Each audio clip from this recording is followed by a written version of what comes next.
अत्यंत दुर्दैवी गोष्ट ही.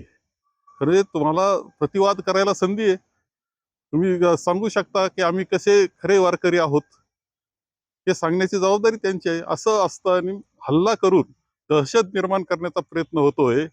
आणि दुर्दैवानं हे सरकार, शासन त्यांना पाठीशी घालण्याचा प्रयत्न करतंय. पवार गटाचे जे मुख्य प्रवक्ते आहे विकास लवांडे यांच्यावरती संग्रामबाबू भंडारे यांनी जी शाही पेटली, कसं बघता या गोष्टीचं? एक दुर्दैवी गोष्ट आहे की विकास दादा लवांडे यांच्यावर भ्याड हल्ला करण्यात आला. त्याला भ्याड हल्लाच मी म्हणेन. आणि विकास दादांचं सुद्धा अभिनंदन याच्याकरता करेल की त्यांनी अत्यंत धीरोदात्तपणे त्या प्रसंगाला सामोरं गेलेले आपल्याला दिसत आहेत. संत ज्ञानेश्वरांनी, संत तुकारामांनी, महात्मा फुलेंनी, सावित्रीबाई फुलेंनी आम्हाला धीरोदात्तपणे या विषयाला पुढे सामोरं जाण्यास शिकवलेलं आहे. शाहू फुले आंबेडकरांचा विचार, हा विचार पुढे नेण्याकरता जे लढतायत, आज मेहनत घेत आहेत, अशांवर हल्ले होत असताना दिसत आहेत.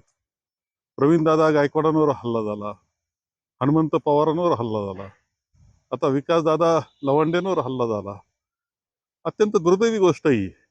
खरे तुम्हाला प्रतिवाद करायला संधी आहे. तुम्ही सांगू शकता की आम्ही कसे खरे वारकरी आहोत, हे सांगण्याची जबाबदारी त्यांची आहे. असं असतं आणि हल्ला करून दहशत निर्माण करण्याचा प्रयत्न होतोय. आणि दुर्दैवानं हे सरकार, शासन त्यांना पाठीशी घालण्याचा प्रयत्न करतंय. हे खूप दुर्दैव. महाराष्ट्राच्या विचारधारेला धक्का देणाऱ्या ह्या गोष्टी घडतायत.